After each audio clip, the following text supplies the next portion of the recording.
That April lid now. 22nd, Got it. Frames 1947. look good. Dawn Hold it breaks over the steady. Central Good Valley of work. California, painting The the new sky queens in are shades strong, of sir. rose and gold. Production is up this James year. Harrison Excellent. stands Keep me alone in the posted. center of his almond These are orchard, lovely, aren't they? 160 Yes, acres quite of delicate. trees Look at in this full bloom, cluster. stretching toward every horizon. The blossoms are perfect. White petals tinged with pink catch the first light of morning, their fragrance heavy and sweet on the cool air. The weather has been ideal. Warm days, cool nights, no late frost to damage the delicate flowers. Everything is exactly as it should be, except for the silence. James closes his eyes and listens. He has been a farmer for 20 years, worked this land with his father for 8 years before that. He knows what this moment should sound like. 50,000 bees should be working these trees right now. The air should be alive with their low, steady hum. That sound is more valuable than gold to a man who grows almonds. It means pollination is happening. It means the flowers are being fertilized. It means there will be a harvest in the fall. It means his family will survive another year. Instead, there is only the wind moving through the branches, the terrible crushing quiet of a spring morning without bees. James opens his eyes. He is 47 years old, tall and lean, his face weathered by decades under the California sun. He walks with a slight limp, a souvenir from the Battle of Bastonia 3 winters ago. The Purple Heart sits in a frame on his desk at home next to a photograph of his younger brother Robert. Lieutenant Robert Harrison, killed at Normandy Beach on June 6, 1944. 21 years old, never came home. James made it home. Came back to the family farm, married his sweetheart. Sarah had a daughter they named Margaret. Built a life from the ashes of war. And now, 3 years after victory, he stands on the edge of losing everything. He walks slowly between the rows of almond trees, his boots crushing fallen petals that carpet the ground like snow. 200 beehives dot the orchard, rented at enormous expense from commercial beekeepers across the valley. Each hive should contain 40,000 worker bees at this time of year. Each bee should be making dozens of trips per hour, moving from blossom to blossom, transferring pollen, ensuring the formation of nuts inside those delicate flowers. James stops beside the nearest hive. The wooden box sits silent as he watches 3 bees emerge from the entrance. They circle the hive entrance in lazy, confused patterns. One lands briefly on an almond blossom 6 inches away, then returns to the hive without gathering pollen. This is not normal foraging behavior.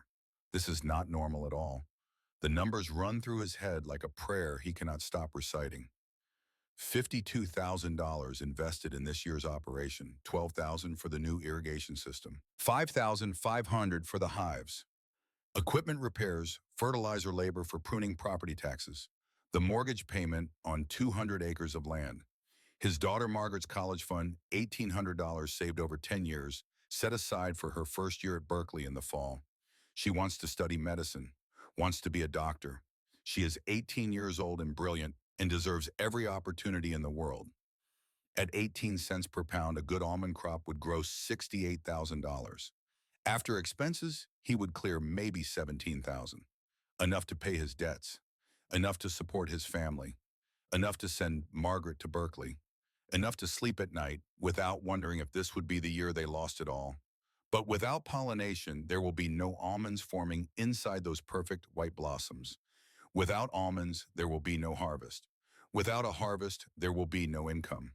The expenses remain, the debts come due. The bank starts asking questions he cannot answer. 6 months from now, James Harrison would stand before the Fresno County Board of Supervisors. He would thank the person who saved his farm, who rescued his daughter's education, who pulled his family back from the edge of financial ruin. That person would be Margaret Hoffman, a German prisoner of war. The same nation that killed his brother at Normandy. The same enemy he spent 2 years fighting across France and Belgium. How does a man thank his enemy? How does an American veteran owe everything to a woman who wore the uniform of the Third Reich? The answer to that question begins here, in the terrible silence of an April morning. It begins with what happens when a man runs out of options, when modern science offers no solutions, when the experts declare a situation hopeless. It begins when an enemy refuses to stay silent, when ancient knowledge meets desperate need, when the voice everyone dismisses turns out to hold the answer everyone needs. But first we must go back. Back to February, to a prisoner of war camp in the mountains east of Fresno. Back to the moment when Margaret Hoffman first tasted freedom, first encountered the country that had defeated hers, first realized that everything she had been told was a lie. Camp Sierra sits in the foothills of the Sierra Nevada, surrounded by pine trees and winter snow. February 1947. The war in Europe has been over for nearly 2 years, but 300 German prisoners remain here, assigned to agricultural labor throughout the Central Valley. Most will be repatriated to Germany within months. Some, like Margaret Hoffman, will choose to stay. Margaret is 36 years old, tall and thin, with work-roughened hands and observant gray eyes. She was conscripted into the Wehrmacht Logistics Corps in 1943, captured by American forces near Munich. In April 1945, transported across an ocean to a country she had been taught to fear and hate. She has been in California for 18 months now. She keeps her head down, does her work without complaint, speaks only when spoken to. In 18 months, she has said perhaps 200 words to her American captors. This morning, she says nothing at all as she enters the mess hall for breakfast. The room is warm, heated by a wood stove in the corner. Long tables fill the space already crowded with prisoners in faded gray uniforms. The smell hits her first. Bacon. Real bacon frying in enormous skillets at the front of the hall. The scent is so rich, so impossibly decadent, that for a moment Margaret thinks she must be dreaming. She takes her place in line. An American guard, a young man barely out of his teens, ladles scrambled eggs onto her tin plate. 3 eggs more than she has seen at one time in years. Another guard adds 4 strips of bacon, crisp and glistening with fat. A third places 2 thick slices of toasted bread beside the eggs. There is butter. Real butter, not the margarine they ate in Germany during the final years of the war. There is orange marmalade in small glass jars. Margaret carries her tray to a table in stunned silence. Around her, other prisoners are eating with the focused intensity of people who cannot quite believe their good fortune. Some are crying as they eat. She understands. The propaganda they were fed during the war had been very clear. Americans were barbarians. They would torture prisoners, starve them, work them to death in labor camps. The fatherland was fighting to save Europe from these monsters. The bacon tastes like a revelation, salty and smoky and rich beyond measure. More food than she had in a week during the last year of the war. More food than her grandmother had in a month during the terrible winter of 1944, before the bombs came, before the village burned, before everything Margaret knew turned to ash and rubble. After breakfast, a guard distributes bottles of Coca-Cola from a wooden crate. 1 bottle per prisoner, ice cold and beaded with condensation. Margaret has never tasted Coca-Cola before. The first sip is almost too sweet, a sugar rush that makes her head spin. But underneath the sweetness is something else. Brightness, energy, the taste of abundance of a country that has so much it can afford to give prisoners of war cold soda on a February morning. The guard, a friendly man in his 40s with laugh lines around his eyes, raises his own bottle in a casual salute.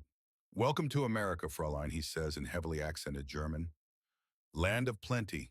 Margaret does not respond, but the words echo in her mind for hours afterward. Land of plenty. Everything they had been told was lies. Americans do not torture prisoners. They feed them bacon and eggs and give them Coca-Cola. They provide hot showers, medical care, wages of 80 cents per day that prisoners can spend at the camp canteen. The barracks are heated. The beds have real mattresses. There is a library with books in German, a rec room with a radio that plays American music. This is how the enemy treats its captives. With abundance. With basic human dignity. With the kind of casual generosity that speaks to resources so vast they can afford to share even with those who tried to destroy them. Margaret's confusion deepens with every passing day. She remembers the newsreels she saw in 1944, the Nazi propaganda films showing emaciated Allied prisoners, American soldiers bayoneting German civilians, claims of torture and mass executions. All lies. Of it lies designed to keep Germans fighting a war they had already lost. On February 15th, Margaret and 14 other prisoners are assigned to agricultural work at a ranch 20 miles south of the camp. The Harrison Ranch. 160 acres of almond orchards, a packing house, equipment sheds, and a modest farmhouse where the owner lives with his family. They arrive in the back of an army truck guarded by two soldiers who treat them with distant professionalism. James Harrison meets them at the packing house. He is a big man over 6 feet tall with a crew cut and hard eyes. He wears faded overalls and work boots caked with mud. When he moves, Margaret notices the limp, the way he favors his left leg. A war wound. She has seen enough wounded soldiers to recognize the gait. Harrison's instructions are brief and delivered in a tone that brooks no argument. You work hard. I pay fair, he says, his eyes moving across the line of prisoners without really seeing them as individuals. You slack off, you are gone. Questions. No one asks questions. Margaret keeps her gaze on the ground, her hands clasped in front of her. But she notices details. The photograph on Harrison's desk visible through the open door of the office. A young man in an American Army uniform smiling at the camera. The frame around the photograph holds a medal. Even from a distance, Margaret can see the purple ribbon, the gold heart. A purple heart. She knows what that means. The young man in the photograph died in combat. The caption beneath the photo is just legible. Lieutenant Robert Harrison, 1923 to 1944. Killed in action, Normandy. Harrison's brother. Killed at Normandy. June 6, 1944, almost certainly. The largest Allied invasion of the war, the beginning of the end for Germany. Margaret's own brother Klaus was stationed at Normandy, Wehrmacht 19th Infantry Division. He died there too, cut down by Allied machine gun fire before he ever saw an American soldier's face. Same day, same beach. Opposite sides of history. She says nothing. Harrison says nothing about the war, about the photograph, about the obvious tension of having German prisoners working on his land. He simply assigns them tasks. Margaret is put to work in the packing house, sorting equipment, cleaning storage areas, preparing for the upcoming harvest season.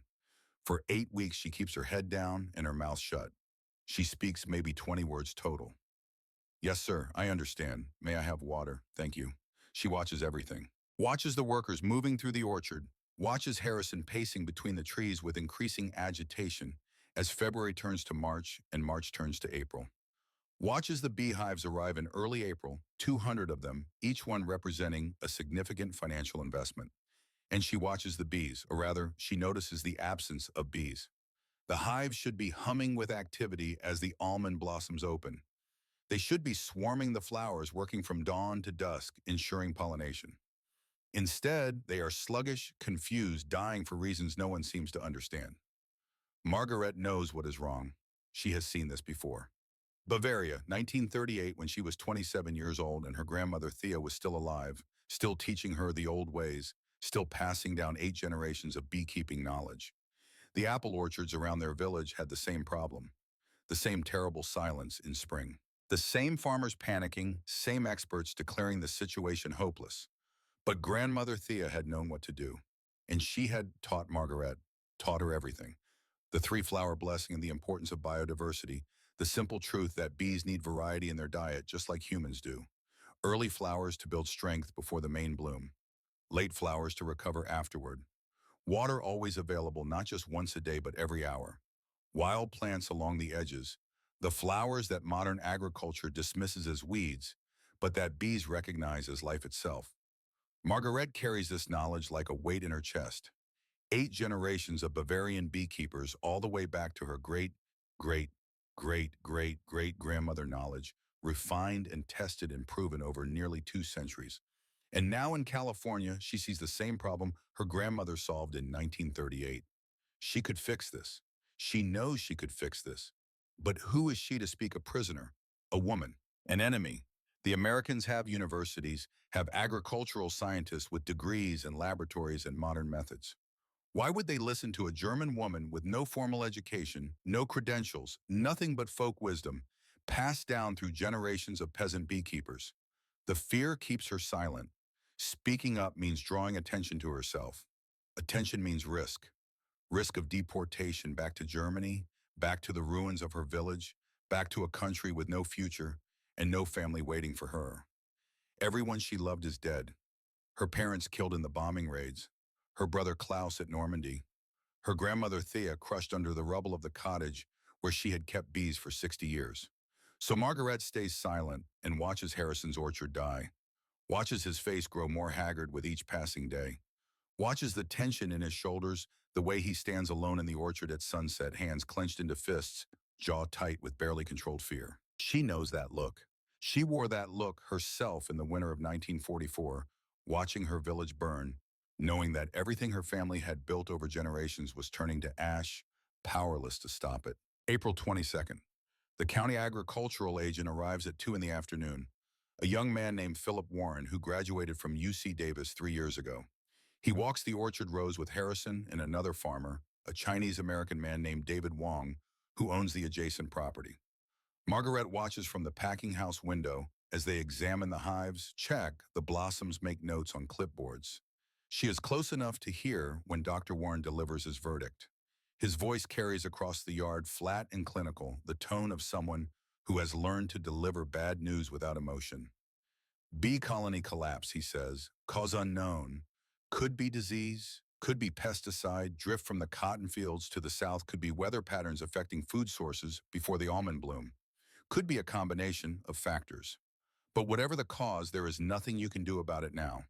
The pollination window is 7 to 10 days maximum. After that, the blossoms drop and the opportunity is gone. You would need the bees working at full capacity starting tomorrow to salvage even a partial crop. Harrison's voice is tight when he asks the next question. What about bringing in more hives? Commercial beekeepers are reporting the same problem across the valley. Warren replies. Their colonies are weak. The bees they are renting to other growers are showing the same behavior. Low activity, poor foraging. Even if you could find healthy hives, which you could not afford them. Prices have tripled because of the shortage.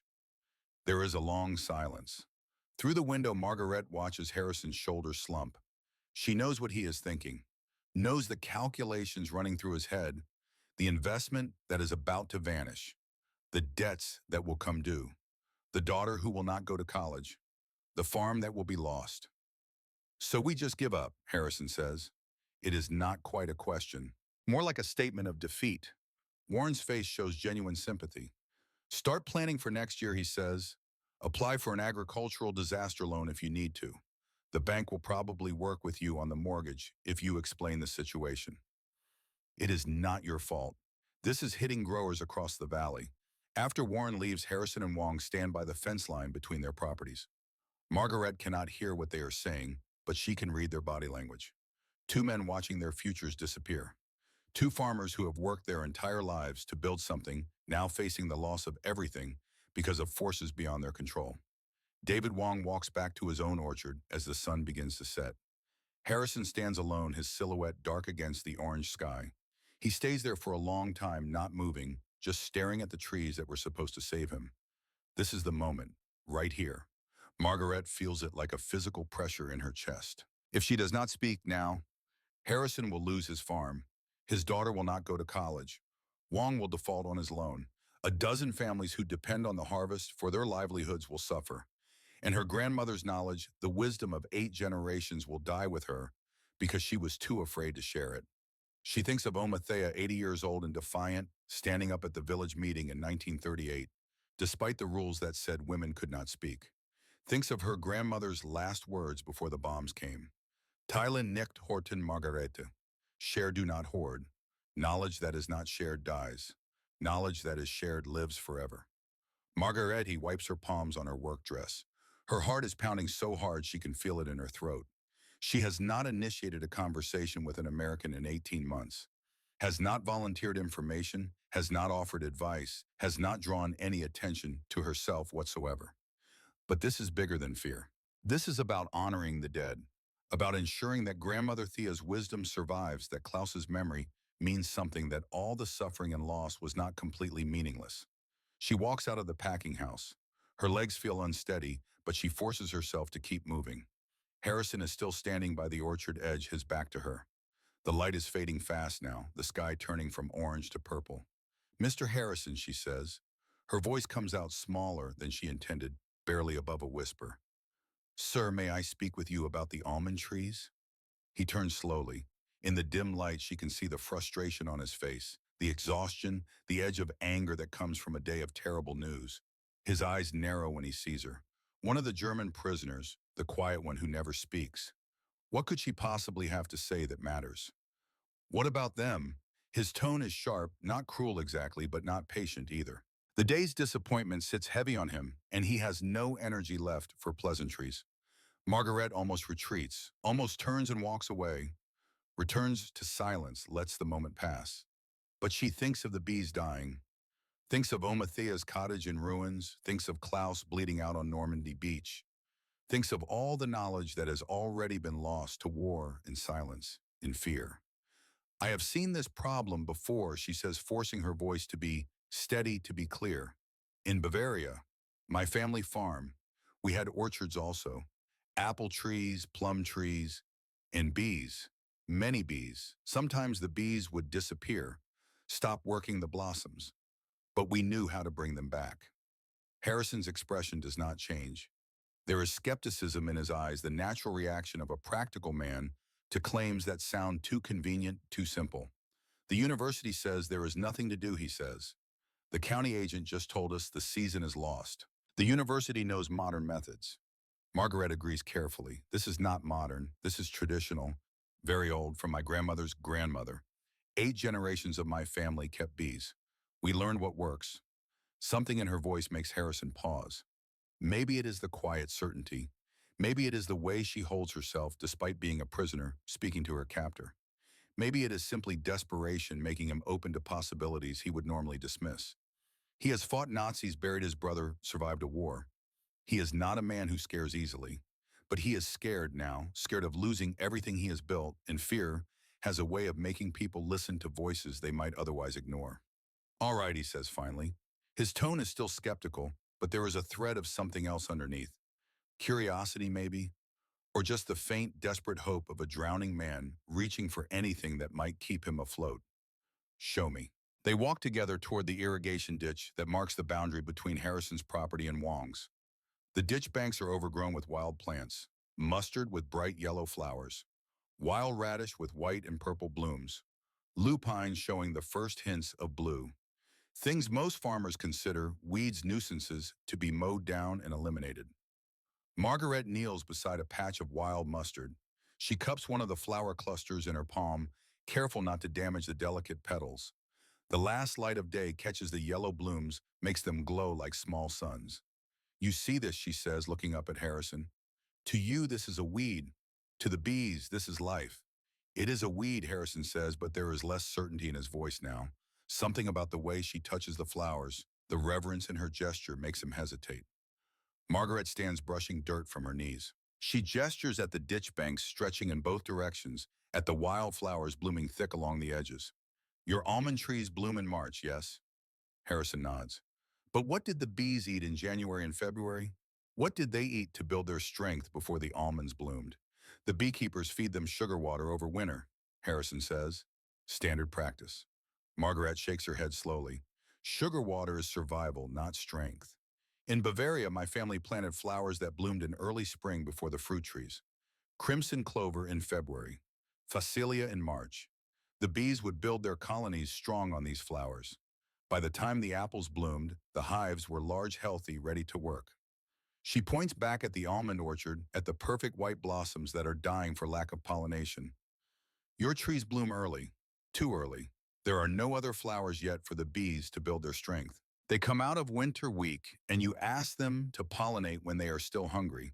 And then after the almonds are finished, what do they eat? Nothing, only almonds here, nothing else. Harrison is starting to understand. Margaret can see it in his face, the way his eyes move from the wildflowers to the orchard and back again. The pieces connecting in his mind. That sounds like, he struggles for words. The university would call that inefficient. Modern agriculture is about focusing on the cash crop, maximizing productive land. Yes, Margaret says simply, and that is why your bees are dying. The bluntness of it takes Harrison aback. Then David Wong's voice comes from behind them. What is going on here? Wong has seen them from his orchard and walked over to investigate. He is shorter than Harrison, middle-aged, with intelligent eyes and the cautious demeanor of someone who has learned to move carefully through a world that does not always welcome him. His family faced discrimination for decades, fought the alien land, laws that said Chinese people could not own property in California, paid double what the land was worth, and used a white proxy just to have the right to farm. Margaret explains again her careful English working through the concept of companion planting, biodiversity, the three-flower blessing that her grandmother taught her. Wong listens with an expression Harrison recognizes, the look of an engineer analyzing data testing a hypothesis against observable reality. So you are saying we should plant flowers instead of almonds? Wong asks when she finishes. Not instead, Margaret corrects. Alongside. At the edges between the trees and the places not used for production. Maybe 2% of land, but the bees become 80% more effective. Wong's eyebrows go up. 80%. That is impossible. Not impossible, Margaret says, and now there is passion in her voice, the conviction of someone who knows she is right because she has seen it work. In 1938, the apple orchards around our village had the same problem.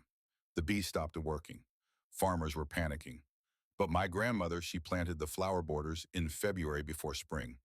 By April, our orchard was covered with bees. We harvested 82% of normal yield. The neighbor farms that had been there 100 years, they harvested less than 10%. Some lost everything. Harrison and Wong exchanged glances.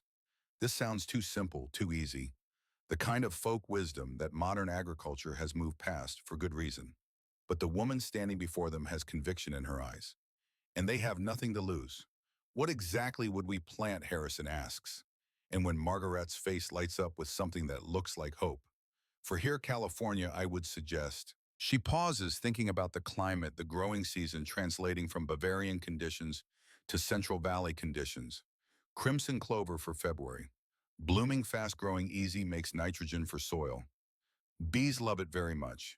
Phacelia for March. This has blue flowers, very rich in nectar.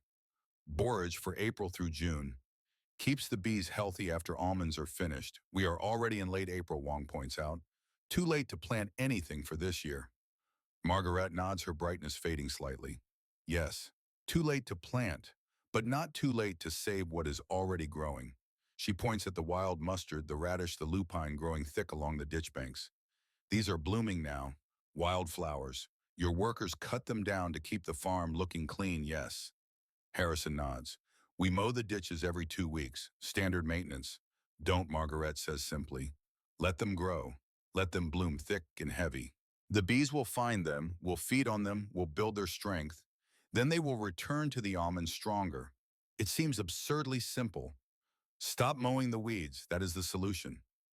Not weeds, Margaret corrects gently. Flowers. And one more thing, she turns toward the rented hives visible at the edge of the orchard. The bees need water, much water in hot weather. But I see no water near the hives.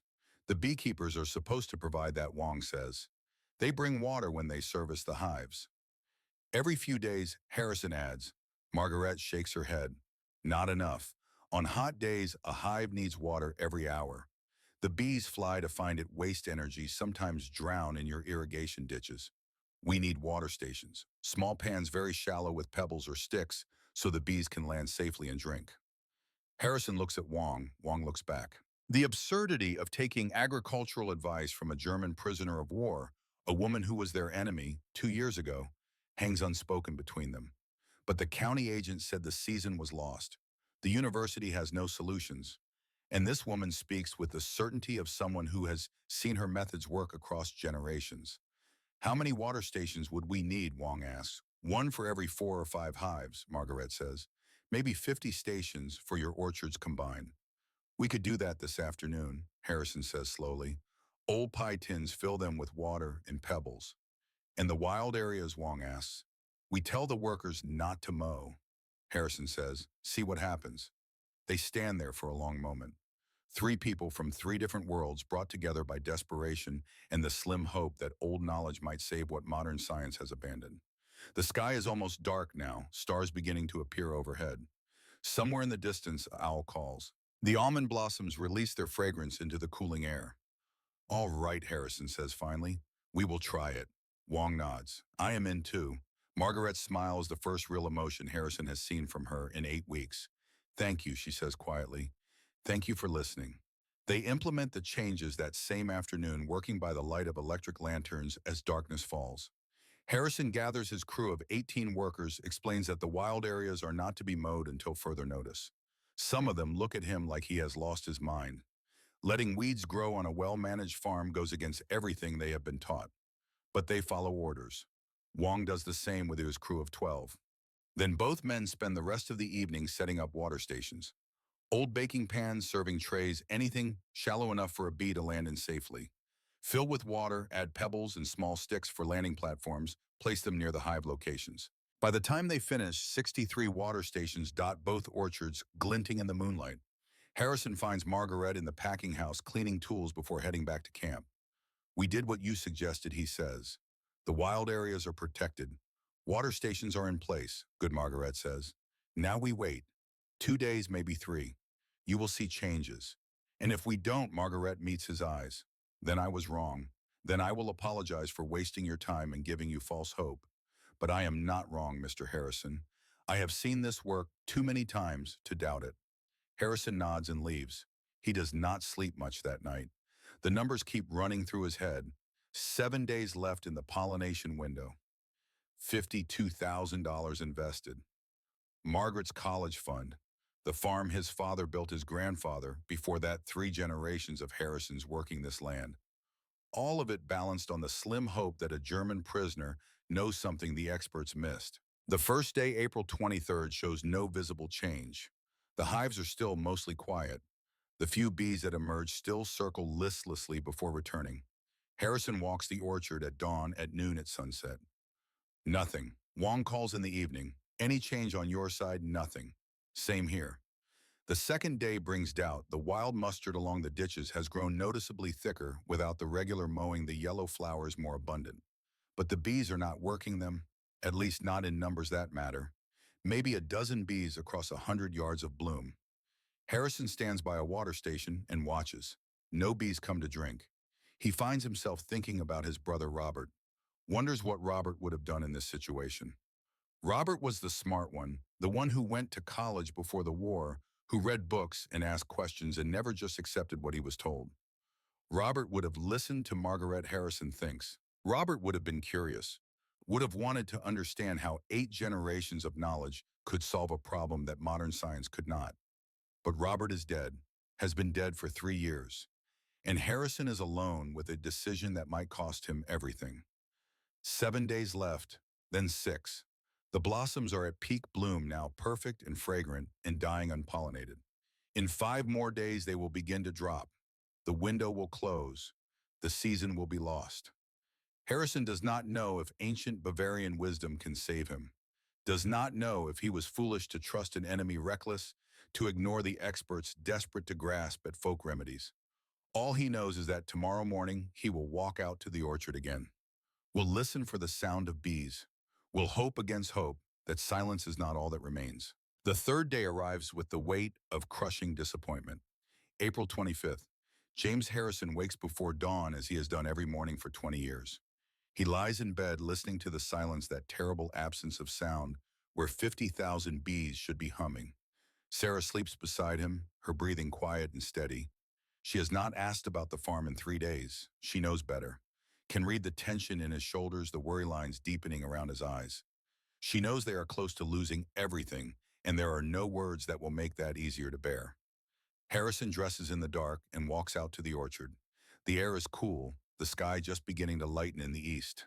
He moves between the rows of almond trees, checking the hives the way a doctor checks a dying patient, looking for any sign of improvement, any indication that Margaret Hoffman's methods are working.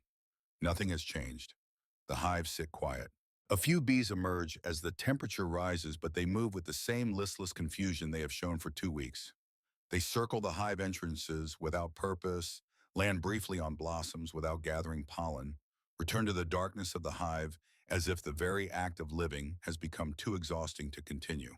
5 days left in the pollination window. 5 days before the blossoms begin to drop, before the opportunity is lost forever. Harrison stands in the center of his orchard and feels the weight of 3 generations pressing down on him. His grandfather bought this land in 1897, cleared it with hand tools and mules, planted the first trees. His father expanded the operation, survived the Depression by the skin of his teeth, kept the farm alive through drought and pestilence, and every disaster California could throw at a farmer.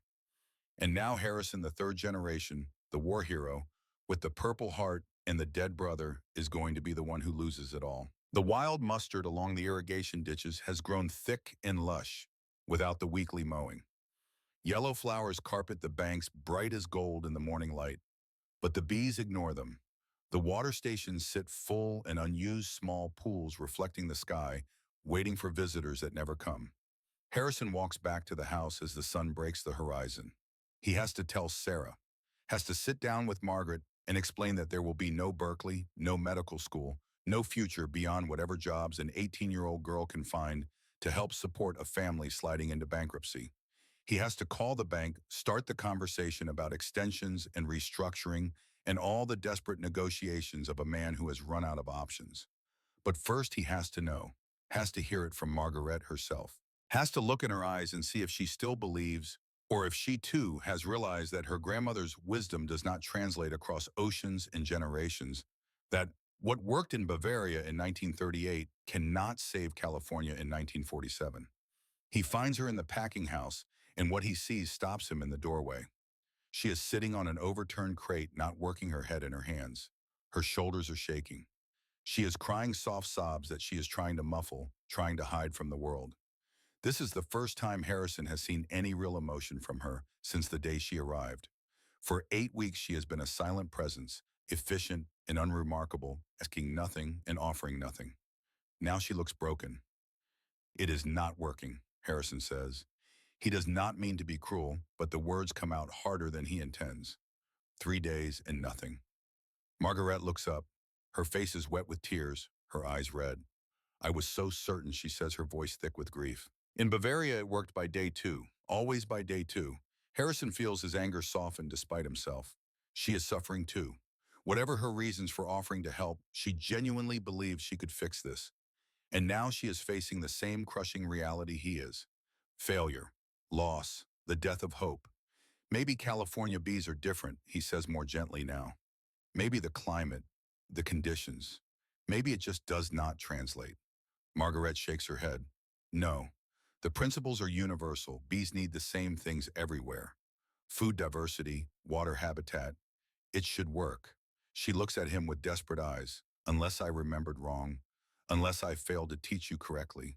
Unless Oma's knowledge died with the village, and I am just a foolish woman clinging to memories that were never as true as I believed. The mention of her grandmother pulls Harrison up short. In 2 months, Margaret has never spoken about her past, her family, her life before the war. She has been a blank slate, a worker without history. Now in her moment of crisis, the dam is breaking. "Tell me about your grandmother," Harrison says. He sits down on a crate across from her, this American veteran and German prisoner, 2 people who should be enemies sharing the quiet intimacy of failure. And Margaret tells him. She was born in Bavaria in 1911, she begins. Small village in the foothills of the Alps. Population maybe 400.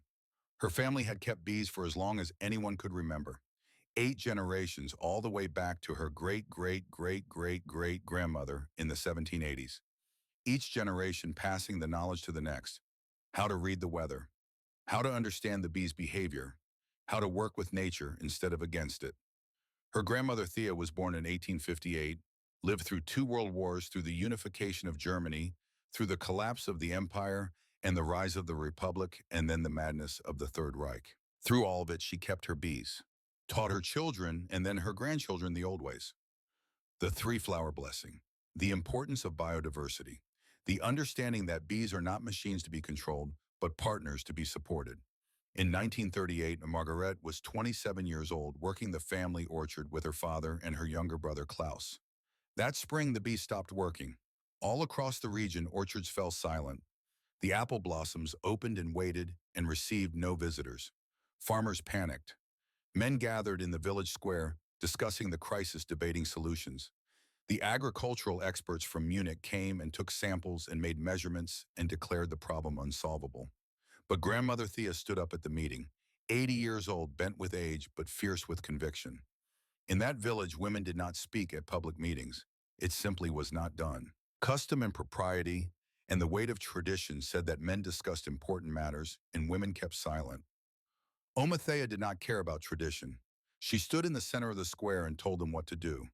Plant early blooming flowers before the apple trees wake up. Let the wild plants grow along the field edges. Give the bees water stations they can access safely. Stop thinking of your land as a factory and start thinking of it as an ecosystem. Work with nature, not against it. The men laughed at her. Old woman superstition, they said. Folk tales from a time before science. The experts from Munich know better than some peasant beekeeper. But Margaret's father listened. He had watched his mother keep bees his entire life, had seen her succeed where others failed, had learned to trust her understanding, even when he could not explain the mechanisms behind it. So he planted the flowers. Crimson clover in February, Phacelia in March. He stopped mowing the wild areas, set up water stations made from old butter tins, and by April their orchard was alive with bees. 50,000 workers moving through the apple blossoms like a living river. The Hoffman family harvested 82% of their normal crop that year. Their neighbors, the ones whose families had farmed that land for a century, who had mocked Omathea's advice, harvested less than 10%. Some went bankrupt, lost farms that had been in their families for generations, all because they would not listen to an old woman who knew more than the experts. Margaret's voice breaks as she tells this part. Those men who laughed at Oma, she says, some of them blamed her afterward, said she must have cursed their crops, used some kind of witchcraft, could not accept that she was simply right, and they were simply too proud to listen. Harrison listens in silence. He understands the story she is telling, understands the parallels, the experts who declare situations hopeless, the old knowledge dismissed as superstition, the woman who knows the truth but cannot make herself heard. What happened to your grandmother? He asks. The bombs came in 1945, Margaret says. American bombers flattening the region in the final months of the war. The cottage where Oma kept her bees for 60 years was destroyed. She was inside when it collapsed. 87 years old. She died in the rubble. Margaret looks at Harrison with raw honesty. Before she died, before the bombs, I promised her I would remember everything, would keep the knowledge alive, would share it, not hoard it. Teilen nicht horten, she said. Share, do not hoard. Knowledge that is not shared dies with the person who carries it. She wipes her eyes roughly. And my brother Klaus, he was at Normandy. Wehrmacht 19th Infantry Division, June 6, 1944. He was 19 years old. I taught him everything Oma taught me. We planned to farm together after the war, to use the old ways to prove that tradition and modernity could work together. But he never came home. Harrison feels something shift in his chest. June 6, 1944. He knows that date like he knows his own birthday. It is written on the metal frame on his desk under the photograph of his brother Robert. My brother was at Normandy too, Harrison says quietly. Lieutenant Robert Harrison, killed in action June 6th, 21 years old. He pauses, letting the weight of it settle between them. Same day, same beach, opposite sides. Margaret meets his eyes. For a long moment, neither speaks. The packing house is silent except for the distant sound of workers moving equipment, the normal rhythms of a farm going through the motions even as it dies. We both lost brothers to that war, Harrison says finally. We both lost people we loved. The only difference is which flag they died under. Not the only difference, Margaret says. You won. You came home to a country that was whole. I came home to ruins. But yes, we both lost. That is the truth of war. Everyone loses. Harrison thinks of Robert, young and brilliant and full of plans for the future. Going to be a lawyer, Robert said. Going to make the world a better place.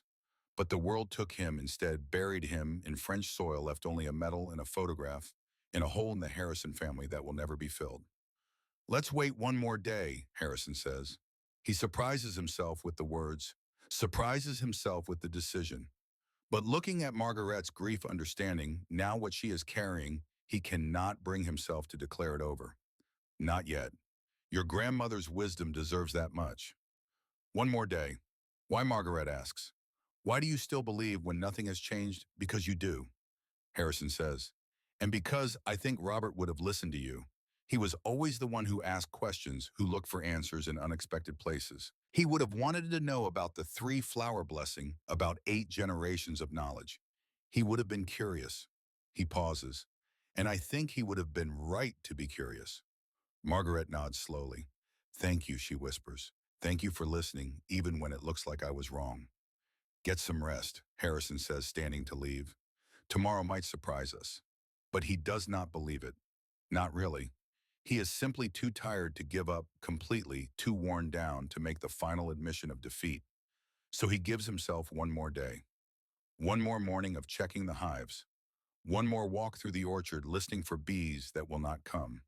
He goes home and does not tell Sarah about his conversation with Margaret, does not mention the crying German woman in the packing house, the shared grief of brothers lost to the same battle. Instead, he sits at dinner with his wife and daughter and tries to act like the world is not ending. Margaret talks about her plans for Berkeley, the classes she wants to take, the dormitory she has been assigned. She is so bright, so full of hope, so blissfully unaware that in 4 months there will be no money for tuition, no college, no medical school. Harrison cannot bring himself to tell her. Not yet. He will give it one more day.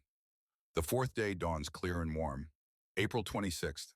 4 days left in the pollination window. Harrison wakes with this phone and walks out to the orchard without breakfast, without coffee, driven by a need to know that overrides all other considerations. He walks the irrigation ditches, first checking the wild areas out of habit more than hope. The mustard has grown even thicker overnight, the yellow flowers so dense they almost hide the green leaves beneath. In the early morning light, the blooms seem to glow with their own internal fire. And there are bees on them, not huge numbers, not the swarms that should be working the almond blossoms, but noticeably more than yesterday. Maybe 24 bees across a 100-foot stretch of ditch bank, moving from flower to flower with purpose. Harrison stops and watches, afraid to breathe, afraid that any movement will reveal this to be a dream or a hallucination born of desperate hope. But the bees are real. He can see the pollen collecting on their legs, can see the deliberate way they work each flower cluster before moving to the next. This is not the listless confusion of the past 2 weeks. This is purposeful foraging. This is bees doing what bees are supposed to do. Harrison runs, literally runs, despite the war injury in his leg, despite the limp that usually slows him to a careful walk. He runs to the fence line and shouts for David Wong. Runs to the packing house and finds Margaret already there, arrived early from the prison camp, probably unable to sleep. "Come look," he says, breathless. The ditches, the mustard, there are bees. They hurry back together, Harrison and Margaret and Wong, who has jogged over from his property. The three of them stand on the ditch bank in the morning sun, watching bees work the wildflowers. The numbers are small, but the trend is unmistakable. More bees than yesterday, more activity, more purpose. They are remembering, Margaret whispers. Her voice is thick with emotion, with relief so profound it is almost painful. Sire erinnern sich. Remembering what Wong asks. Bees have colony memory, Margaret explains. Not individual memory like humans, but knowledge that passes through the hive. Your bees are learning. This place is safe. This is food. This is home. They will tell the others. Tomorrow, there will be more. How long until they work the almonds, Harrison asks. Maybe tomorrow, Margaret says. Maybe day after. They are building strength first. Need to recover from winter weakness before they can do the hard work of pollination. 4 days left, Wong says. Cutting it very close. But we have a chance, Harrison replies. For the first time in 2 weeks, we have a chance. They check the water stations next. Sure enough, bees are using them.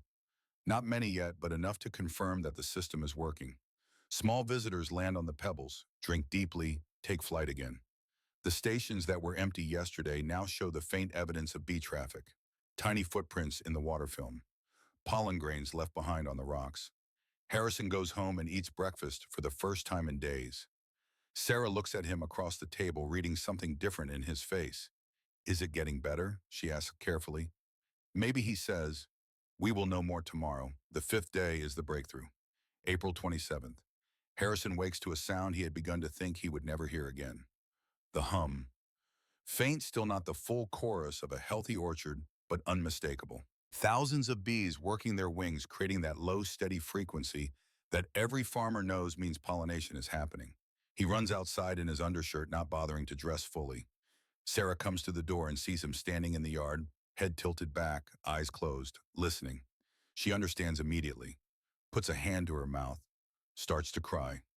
The orchard is alive. Not fully, not yet, but alive in a way it has not been since the crisis began. Harrison walks the rows and sees bees visiting the almond blossoms, actually working them. gathering pollen, transferring it from flower to flower, doing the ancient dance that ensures fertilization and nut formation. He finds Margaret already in the orchard. She is teaching him how to check for successful pollination. Look here, she says, pointing to the center of a blossom. See the pollen on the stigma. This flower has been visited. This one will form a nut. They move through the trees together, counting. Harrison has a clipboard making notes. Margaret estimates they are at 45% of normal pollination rates. Not enough yet, but rising by the hour. The bees are gaining momentum, building confidence, remembering how to be bees. Wong joins them at mid-morning. His orchard is showing the same pattern, the same building hum, the same increasing activity. They stand together and watch the miracle unfold. Three people who should not trust each other, an American veteran, a Chinese immigrant who faced decades of discrimination, a German prisoner who was their enemy in war. United now by bees and flowers and the old wisdom of a Bavarian grandmother who died in ruins. That evening, Harrison drives to town, buys 3 cases of Coca-Cola from the general store, brings them back to the farm and distributes bottles to everyone. The regular workers, the Mexican laborers, the German prisoners. Everyone gets ice-cold Coke, that quintessentially American beverage, sweet and fizzing and abundant. He raises his bottle in a toast. To Omathea, he says, "She saved Texas." Margaret laughs and cries at the same time.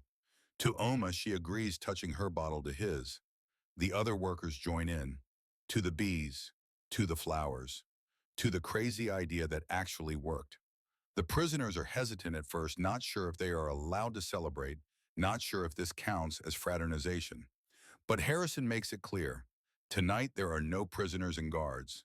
Tonight there is just a farm that was dying and is now coming back to life. The foreman Pete, who was skeptical on the first day when Harrison told them not to mow the weeds, comes over with his Coke. "Boss," he says, "I was wrong. About the weeds, about all of it."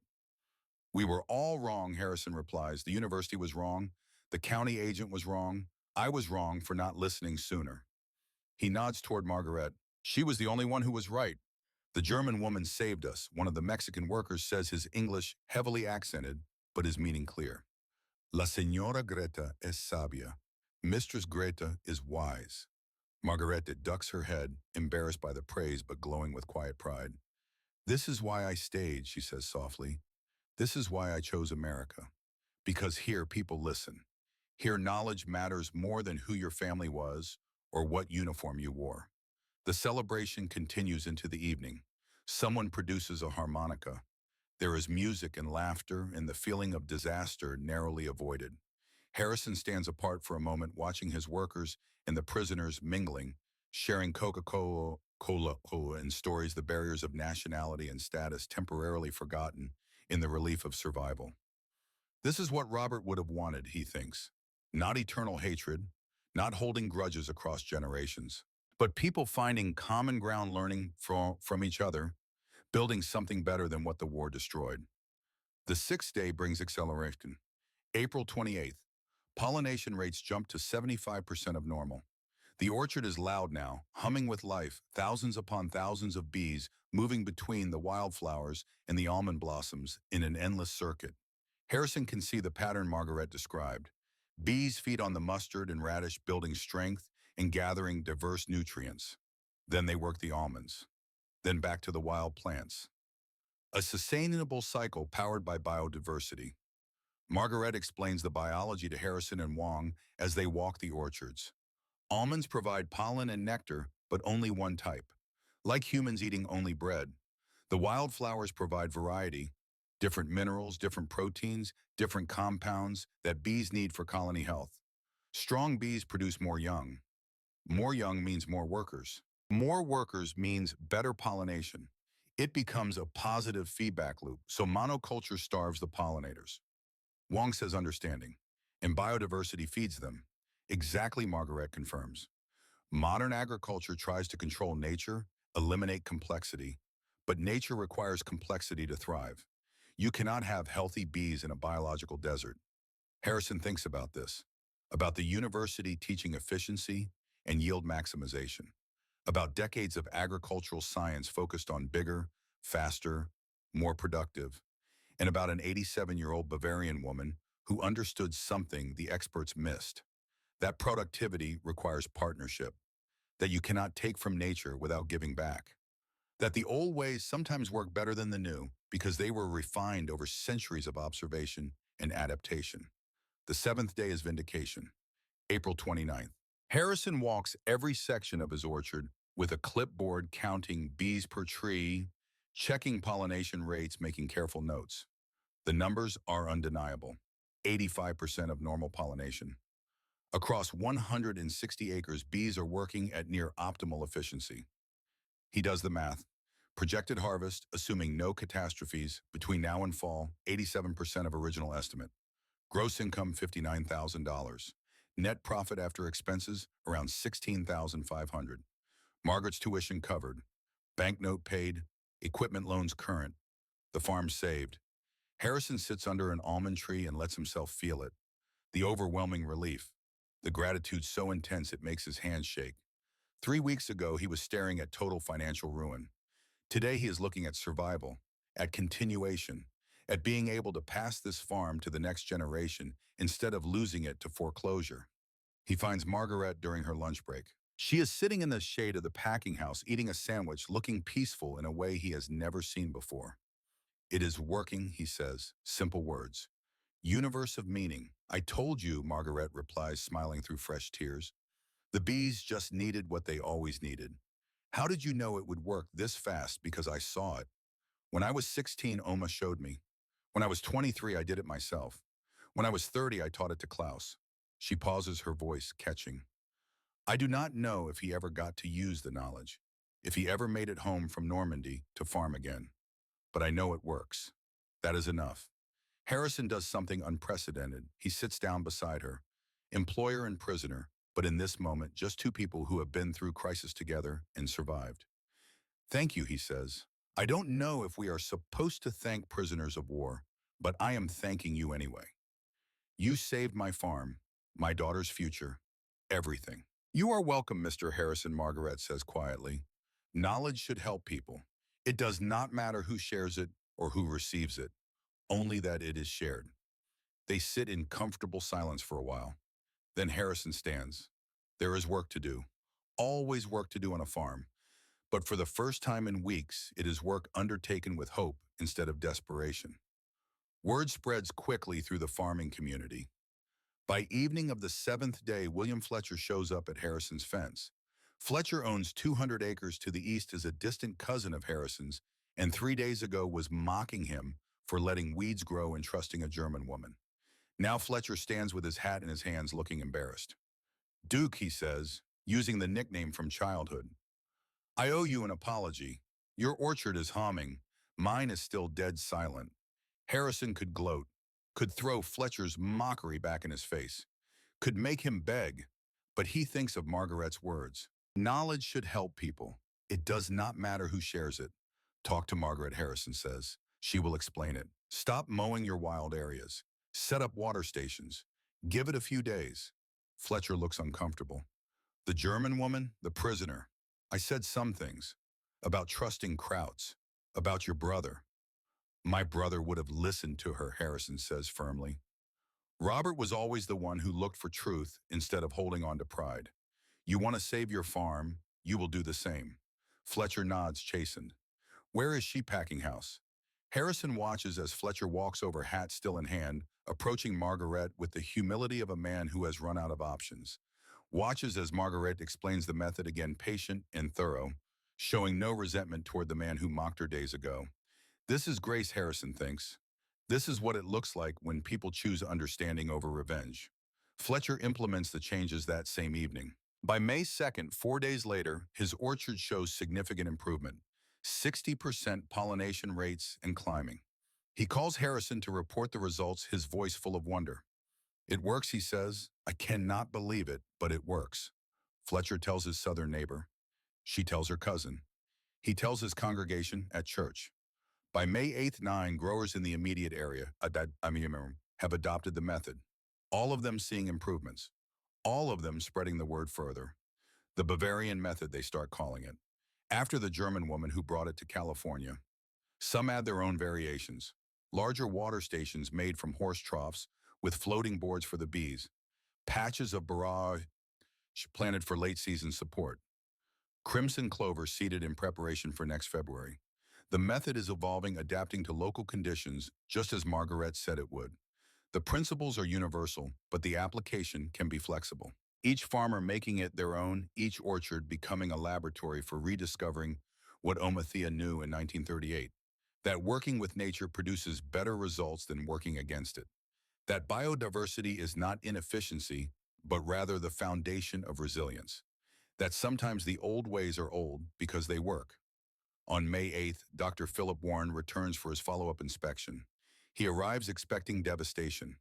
His report from 3 weeks ago declared the situation hopeless, the season lost. He expects to find Harrison and Wong planning for next year, applying for disaster loans, negotiating with banks. Instead, he finds orchards thriving, pollination rates at 85% and stable, bees working in numbers that exceed normal seasonal activity. He stands in the center of Harrison's orchard clipboard, hanging loose in his hand, listening to the symphony of 50,000 wings. "I do not understand," he says finally. "3 weeks ago, I told you the season was lost. Now you are exceeding normal rates. What did you do?" "We let the weeds grow," Harrison says. Simple words, revolutionary implications. "We put out pie tins of water, and we listened to someone you did not." Warren bristles. His dissertation was on monoculture optimization. His entire professional identity is built on the superiority of modern scientific agriculture over traditional farming methods. This goes against fundamental agricultural efficiency principles, he says. Research shows that monoculture maximizes production per acre. David Wong steps forward. Dr. Warren, he says, his engineer's mind framing the argument in terms a scientist must accept. Your research does not account for pollinator system failure. When the foundation collapses, efficiency becomes irrelevant. We followed modern methods and faced total crop loss. We followed traditional methods and saved 87%. The data is conclusive. Harrison adds his voice. My brother died fighting for American values. One of those values is truth over pride. Your science was wrong, doctor.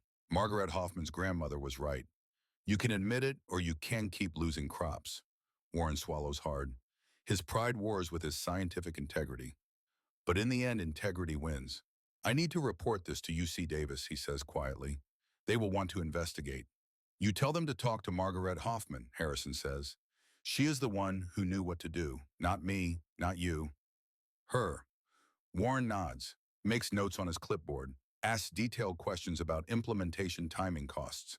Despite his ego being bruised, he is scientist enough to recognize when he has been wrong, and honest enough to want to understand why. As Warren drives away, Harrison and Wong stand together watching the dust settle on the road. We just changed agriculture, Wong says. Margaret changed agriculture, Harrison corrects. We just had the sense to listen. They look toward the packing house where Margaret is visible through the window, working steadily, head down, focused on her tasks. A German prisoner who refused to stay silent when she saw a problem she could solve. An enemy who became a savior.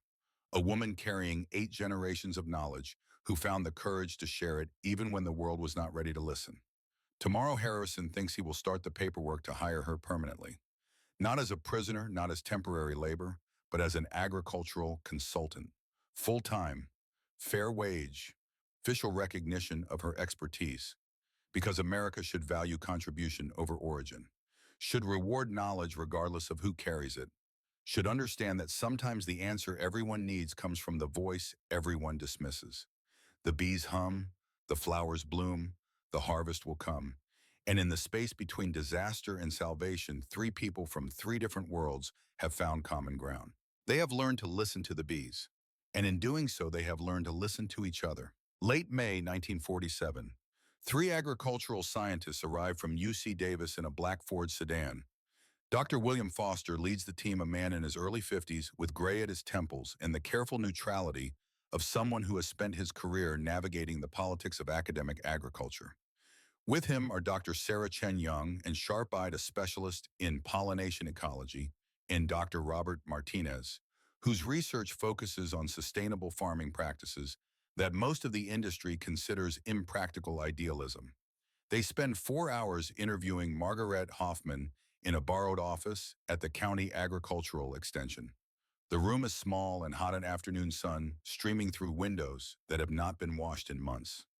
Margaret sits across a wooden table from three people who represent everything she is not: university educated, credentialed, published, respected. She is a prisoner of war with an eighth-grade education and knowledge passed down through illiterate grandmothers who could not read, but who understood bees better than any laboratory scientist. Dr. Foster asks the questions. His tone is not hostile, but there is skepticism underneath every inquiry. These companion planting techniques you describe, he says, consulting his notes. They are not documented in any agricultural literature I am aware of. They are not in books, Margaret replies. Her English has improved in 3 months, grown more confident with use. They are in families, passed grandmother to granddaughter, father to son. We did not write them because we did not think they needed writing. Everyone in the village knew. Folk knowledge often does not hold up to scientific scrutiny, Foster says. There is an edge of condescension in his voice, the attitude of a man who believes that real knowledge comes from universities, not from peasant farms in the Bavarian countryside. Then test it, Margaret says simply. Science is about testing, yes. You have orchards all around this valley. Some are using the method, some are not. Measure them, compare them, let the data speak. Dr. Chen speaks for the first time. She is the youngest in the room, barely 30, and Margaret can see something different in her eyes. Recognition, perhaps.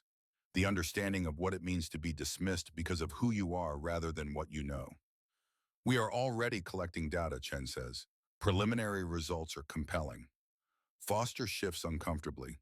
His dissertation was on the superiority of monoculture farming, on eliminating biodiversity to maximize yield. If Marguerite is right, if her grandmother's 8 generations of observation trumps his decades of research, it undermines everything he has built his career upon. But he is enough of a scientist to let the evidence speak. Over the next month, the UC Davis team conducts the most rigorous study they can design on short notice. 8 orchards measured, 4 using the Bavarian method, 4 using conventional practices. They count bees per tree, measure pollen transfer rates, assess colony health, track worker foraging patterns, document every variable they can think of. The data when compiled is undeniable. Treatment orchards average 84% pollination success. Control orchards average 43%. The difference is statistically significant beyond any reasonable doubt. More importantly, the cost analysis shows that implementing the Bavarian method requires essentially zero investment. Farmers save money by not mowing. Water stations cost perhaps $50. The return on investment is, mathematically speaking, infinite. Dr. Chen writes the preliminary report. Traditional companion planting for improved almond pollination. A case study in biodiversity, enhanced agriculture. It is published in the Journal of Applied Agricultural Science in late June. The recommendations are clear.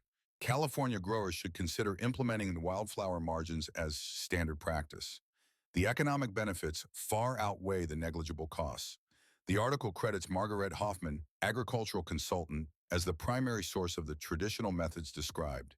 It is the first time a prisoner of war has been credited as an expert in a peer-reviewed scientific journal. Dr. Foster signs his name to the report despite his personal reservations. Whatever his feelings about folk wisdom versus modern science, he cannot argue with the results. But the industry is slow to change. Commercial growers read the report with skepticism. This sounds like something hippies would advocate, one large operation manager says. We run businesses, not nature preserves. The idea of dedicating even 2% of productive land to non-cash crops feels like waste to men who have spent careers maximizing every acre. Yet the economics are too compelling to ignore for long. Harrison and Wong harvest close to 90% of their projected crops that fall. The half-dozen other early adopters see similar results. Meanwhile, orchards that did not implement the method average less than 50% harvest. Some go bankrupt, some sell their land, some simply abandon farming. The survivors notice, if you can save your operation for the cost of some pie tins and not mowing weeds, you implement the changes. Pride is expensive. Bankruptcy is more expensive. By spring of 1948, 43 Central Valley growers plant early blooming flower margins. Crimson clover in February before the almond trees wake from winter dormancy. Phacelia in March time to bloom alongside the almonds. Borage extending into summer, supporting the bees after the main pollination work is done. They add permanent water sources near hive locations. They stop treating wild plants like enemies to be eliminated and start treating them like partners in a larger ecosystem. The results that spring exceed everyone's expectations. Pollination rates across the valley are the highest in 5 years. Bee colony health improves dramatically. Commercial beekeepers report stronger hives, lower winter losses, better reproduction rates. The effect compounds year over year. Healthy bees in 1948 produce stronger colonies in 1949. Stronger colonies mean better pollination. Better pollination means healthier orchards. Healthier orchards provide better habitat. Better habitat supports the bees. A positive feedback loop exactly as Margaret predicted. The method acquires different names depending on who is talking. Academic journals call it companion planting for pollinator support. Extension agents refer to it as biodiversity-enhanced pollination. But farmers, the people actually working the land, just call it the Bavarian method, after the German woman who brought it to California. And Margaret's status begins to change. October 1947, James Harrison calls her into his office. She comes nervously, still conditioned to think of authorities as threatening, still carrying the instinct to make herself small and invisible. But Harrison's expression is not threatening.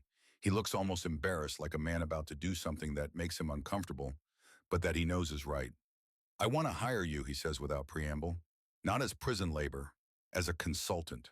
Full-time, $55 a week, small cottage on the property for living quarters. Official title, agricultural pollinator specialist." Margaret stares at him. $55 a week is more than most men in the valley earn. It is more than county agricultural agents make. The offer is so far beyond anything she imagined that she cannot process it. Why, she asks. "Because you saved this farm," Harrison says simply. "Because you know things the universities do not. Because other growers are already calling, asking if you can visit their operations, explain the method, help them implement it." He pauses. "Because it is the right thing to do."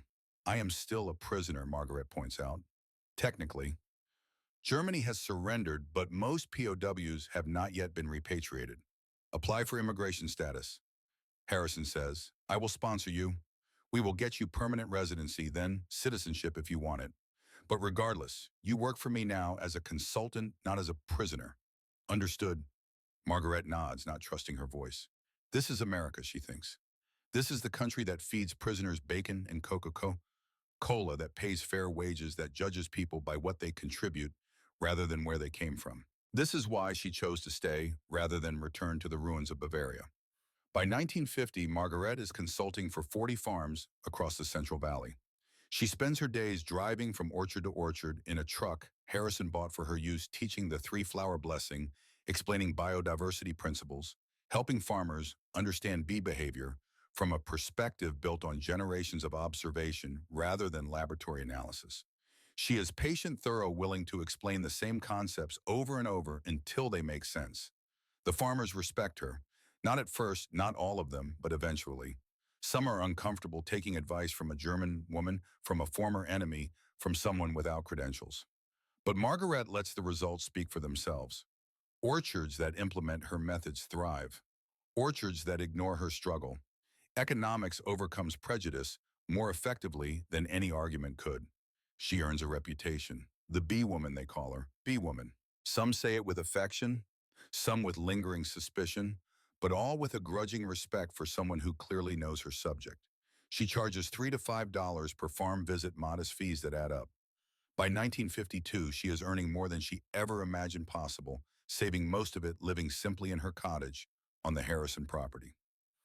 That spring, UC Davis approaches her with an offer that seems impossible.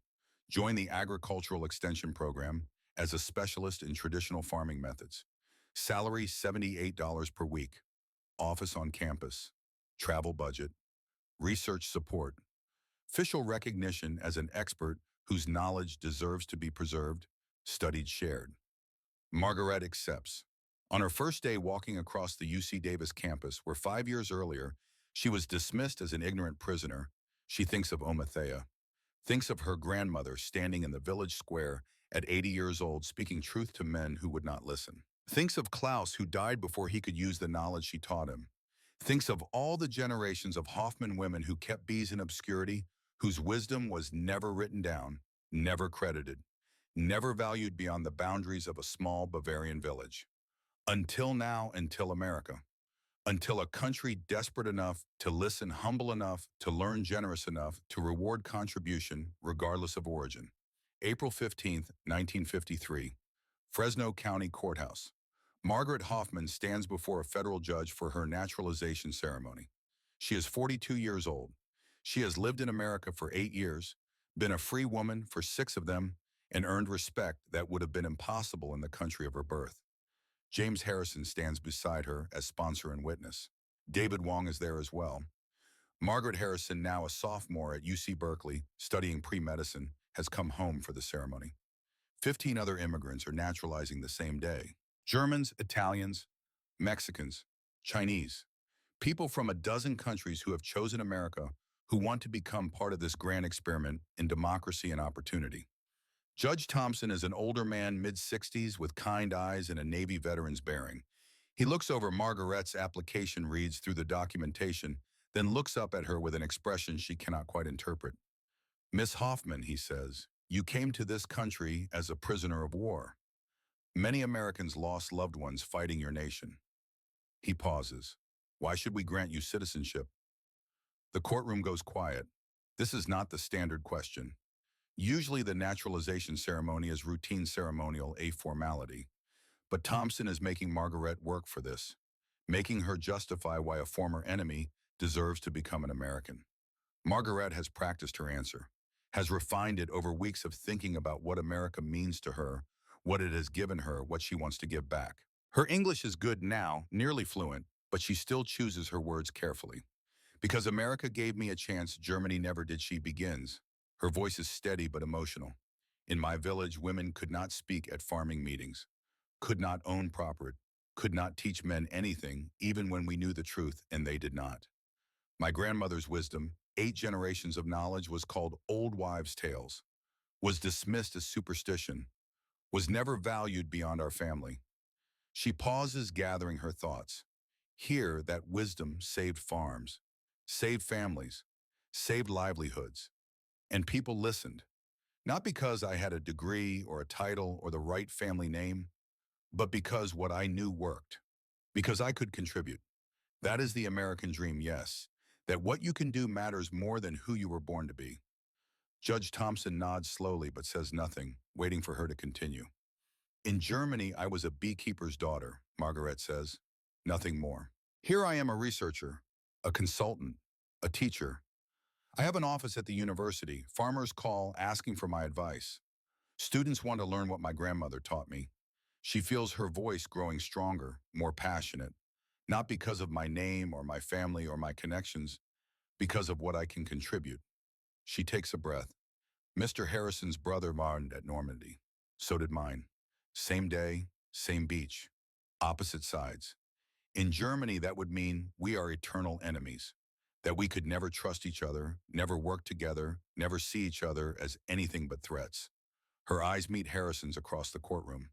"But in America, Mr. Harrison sat beside me when I cried, helped me share my grandmother's knowledge, made me his consultant, stood here today as my sponsor."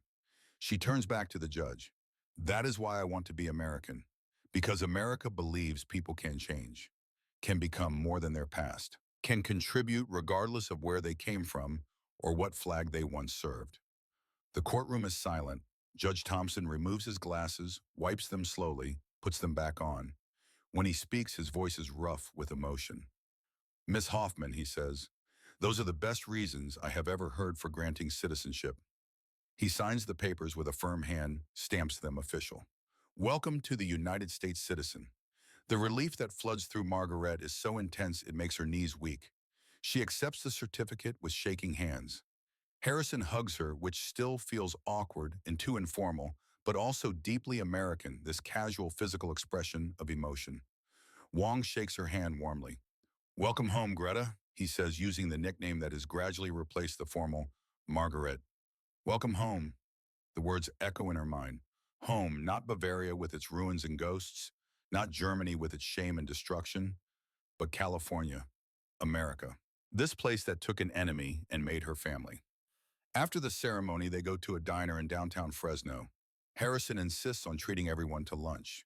They sit in a booth, this unlikely collection of people brought together by bees and flowers and desperate necessity. The menu offers apple pie, that quintessential American dessert. Margaret orders a slice. It tastes like Oma's recipe, she says, but sweeter. Everything is sweeter in America, Harrison replies. He raises his coffee cup in a toast. To Omathea, to Greta, to knowledge that saves lives, to friendship across old enemy lines, Wong adds, to the woman who saved my college education, Margaret Harrison says. She is 24 now, in her third year of medical school, on track to become the doctor she always dreamed of being. None of this would have been possible without Greta's intervention in 1947. Margaret cannot speak around the emotion in her throat. She raises her own coffee cup and touches it to theirs. To America, she manages finally, where even enemies can become family. The decades that follow see Margaret's influence expand far beyond California. Her program at UC Davis grows. By 1955, she has 2 full-time researchers working under her direction, 6 graduate students, partnerships with 8 universities across the country. They are documenting traditional farming wisdom from around the world. Not just European techniques, but knowledge from Asia, Africa, South America, anywhere that multi-generational farming practices exist. The core mission is radical for its time. Academic agriculture in the 1950s assumes that modern science has surpassed traditional methods, that research universities know better than peasant farmers, that progress means abandoning old ways for new techniques. Margaret's program challenges all of that. It says that folk wisdom often contains profound understanding that laboratory science has yet to rediscover. That 8 generations of observation might see patterns that 3 years of controlled experiments miss. That progress sometimes means recovering what modernity has forgotten. By 1960, the Bavarian method is standard practice across American fruit agriculture. Oregon cherry growers have adopted it, Washington apple orchards, Michigan blueberries, Georgia peaches. Each region adapts the principles to local conditions, local crops, local bee species. But the core remains the same.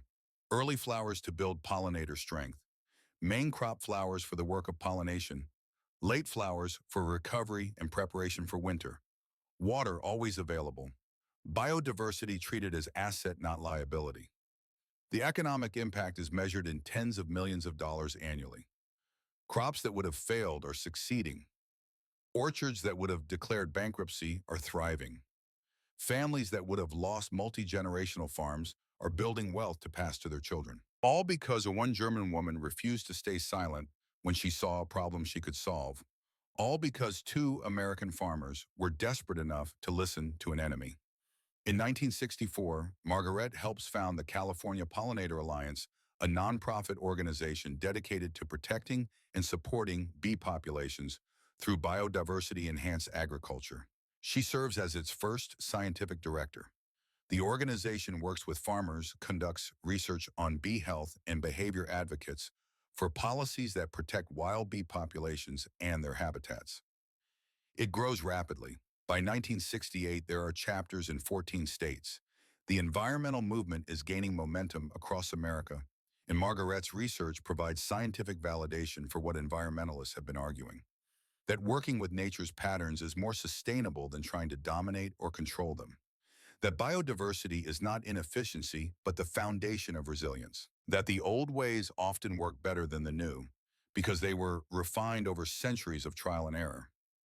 That year, California Agricultural Quarterly interviews her for a feature story. She is 57 years old, looking back on 21 years in America, reflecting on the journey from prisoner to pioneer. The interviewer asks what she considers the most important moment of her career. Margaret does not hesitate.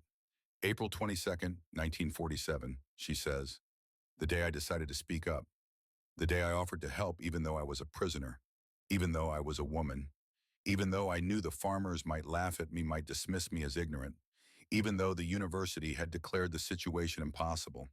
Why was that moment so important? Because it taught me that knowledge has no nationality. Margaret replies. She leans forward, passionate about this point even after 2 decades. That wisdom can come from anywhere, from anyone. That the person society dismisses, the prisoner, the woman, the foreigner, the enemy, might hold the answer everyone needs.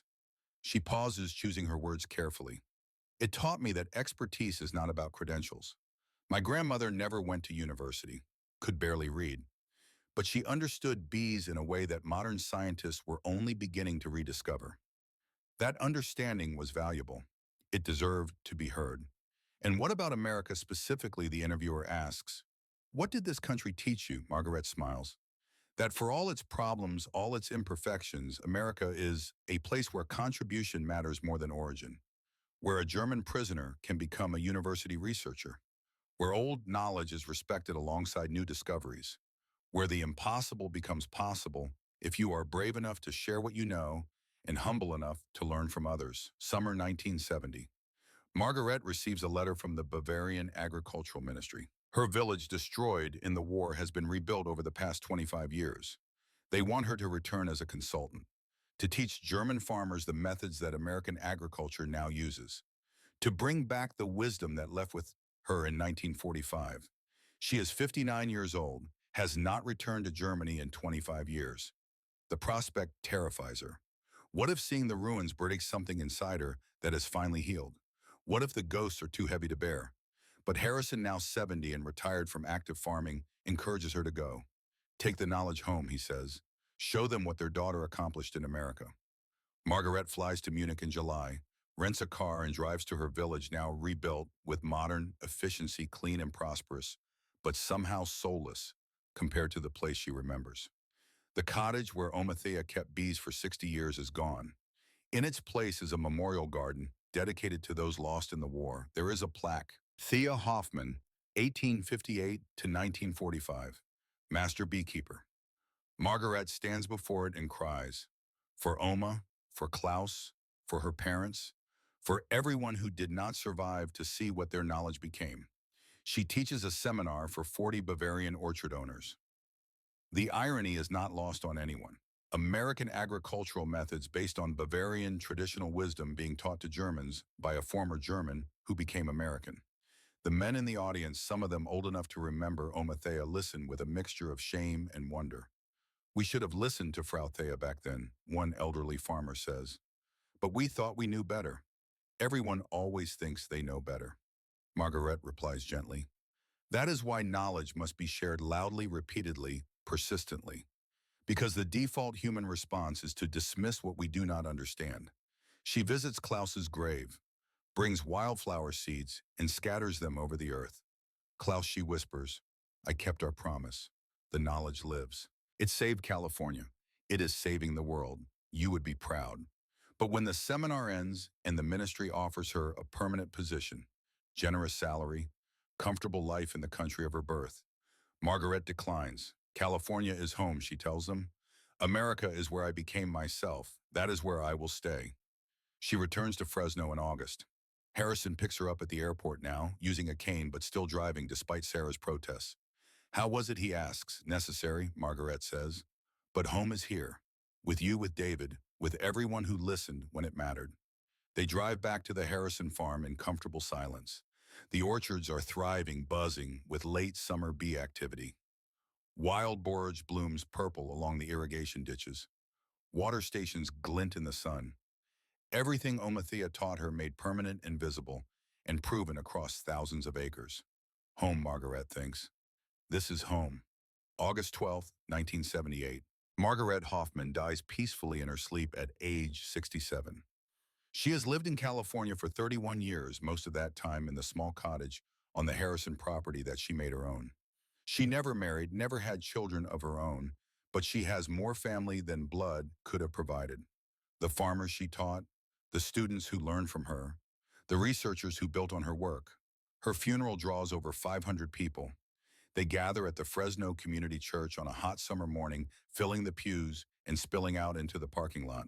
Farmers whose crops she saved, scientists whose careers she influenced, policymakers who implemented her recommendations, All of them here to honor a woman who changed American agriculture by refusing to let old wisdom die. Dr. Margaret Harrison gives the eulogy. She is 49 years old now, a professor of sustainable agriculture at UC Davis, following a career path that would have been impossible without Greta's intervention in 1947. She stands at the pulpit and speaks about the woman who saved her family. Greta Hoffman arrived in California as a prisoner of war, Margaret says. She left this world as a pioneer of sustainable agriculture. In between those 2 points, she revolutionized how we think about farming, about knowledge, about the value of listening to voices we might otherwise dismiss. She pauses, looking out at the assembled crowd. My father always said Greta saved our farm. That is true. She did. But she did more than that. She saved our understanding of what expertise means. She proved that wisdom exists outside universities, outside official credentials, outside the conventional channels we have been taught to trust. Margaret's voice grows stronger. She proved that innovation can come from unexpected sources, that the person we overlook because of their nationality, their gender, their status might be the genius we desperately need, that the answer to our most pressing problems might be waiting in the most unlikely places if only we are humble enough to listen. California is better because Greta Hoffman refused to stay silent when she saw a problem she could solve. Margaret continues, American agriculture is stronger because she shared knowledge that could have died with her. And all of us, every person who eats food grown with pollinator-friendly practices, are richer because she chose to help instead of holding back. The final words echo through the church. Greta used to say that knowledge blooms where we plant it. She planted her grandmother's wisdom in California soil, and we are all harvesting the fruit of that planting 31 years later. They bury Margaret in Fresno Cemetery in a plot beside the Harrison family section. Harrison himself, now 81 and frail, insisted on the arrangement. She earned her place here, he told his children. She is family. The headstone is simple gray granite. The inscription reads, Margaret Greta Hoffman, 1911 to 1978. German prisoner, American pioneer. She taught us to listen to the bees. Tylen nicht horten, share do not hoard. At the graveside, Harrison places wild mustard flowers on the casket, those yellow blooms that started everything. Wong, now 83, adds crimson clover. Margaret places Bavarian edelweiss purchased specially for this moment. And then the farmers come over, 200 of them, each placing a single bee-friendly flower until the casket is covered in a carpet of color, a living memorial to a woman who understood that diversity creates strength. The years pass, America changes, farming changes, but the Bavarian method endures. In 2024, the Margaret Hoffman Center for Traditional Agricultural Knowledge occupies a modern glass building on the north edge of the UC Davis campus. It overlooks demonstration gardens, where students learn companion planting techniques alongside molecular biology. The center celebrates its 46th anniversary this year. In nearly half a century of operation, the center has documented traditional pollinator-friendly farming methods from 96 countries, published over 2,100 research papers in peer-reviewed journals, trained 5 generations of agricultural researchers, extension agents, and farming consultants, advised farming operations representing over 3.5 million acres of pollinator-dependent crops worldwide, helped establish biodiversity standards now used by organic certification programs across 6 continents. The original method, the 3-flower blessing that Omathea taught and Margaret shared, is still used today. Modern versions are more refined, scientifically measured, precisely calculated, optimized for different climates and crop types. But the core principle remains exactly as it was in Bavaria nearly a century ago. Bees need biodiversity. They need early flowers to build strength, main flowers to work, late flowers to recover. They need water. They need variety. Give them these things, and they will do what they have done for millions of years. They will pollinate. They will ensure the harvest. They will make the world bloom. A bronze plaque in the center's entrance hall tells Margaret's story. Students read it every day. Some see it as an interesting historical anecdote, a feel-good story from a different era. Others see it as something more urgent and relevant, a reminder that expertise exists in unexpected places, that the person society overlooks might hold crucial knowledge, that what experts dismiss as folklore might be science waiting to be understood. The plaque is titled, "The Prisoner Who Saved Agriculture." It reads, in April 1947, Margaret Hoffman was a German prisoner of war working in California's Central Valley when she saw almond orchards failing for lack of pollination. She shared traditional knowledge from 8 generations of Bavarian beekeepers. Her methods saved thousands of farms from bankruptcy and revolutionized American agriculture's approach to pollinator support. This center honors her courage in speaking when silence was safer, her generosity in sharing knowledge when withholding would have been understandable, and her wisdom in understanding that expertise exists everywhere if we are humble enough to listen. Sometimes the most brilliant innovations come wrapped in tradition, passed down grandmother to granddaughter, preserved through generations of careful observation and practical wisdom. Sometimes genius looks like an old woman's beekeeping methods dismissed by modern science until desperation forces us to pay attention. Sometimes the answer everyone needs has been waiting for centuries, just waiting for someone brave enough to share it and someone humble enough to receive it. Right now, all over the world, there are people carrying knowledge that could solve problems we are facing. Traditional wisdom, hard-won experience, practical understanding that does not come from textbooks, but from generations of paying attention. And too often we dismiss these voices. We overlook them because they do not have the right credentials, the right accent, the right status. We assume that expertise only exists in certain forms, comes from certain sources. Margaret Hoffman's story proves that assumption is costing us solutions, costing us innovation, costing us wisdom. Her knowledge almost died in the rubble of a Bavarian village in 1945. It survived because she found people willing to listen. James Harrison and David Wong could have dismissed her. She was a prisoner, a foreigner, a woman speaking about methods the university said were outdated. But they listened anyway. They listened because desperation made them humble, because they had run out of options, because they understood in that moment of crisis that the voice they needed might come from the place they least expected. That same choice faces us today. Who are we dismissing right now? What immigrant carries wisdom we need? What elder has knowledge we call outdated? What woman speaks truth we do not hear? The next Margaret Hoffman might be waiting. The next breakthrough might come from an unexpected voice.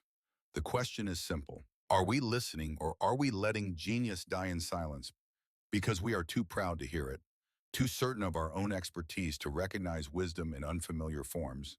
James Harrison was a war hero with a purple heart and a dead brother. He had every reason to hate Germans, to dismiss their knowledge, to refuse help from an enemy. But when his farm was dying and modern science offered no solutions, he made a different choice. He listened, he tested, he trusted. And in doing so, he saved not just his own farm, but changed agriculture across a continent. That is the legacy Margaret Hoffman left behind. Not just a pollination method or a research center or thousands of acres of thriving orchards, but a lesson about humility, about openness, about understanding that the world is full of wisdom if we are brave enough to seek it in unexpected places.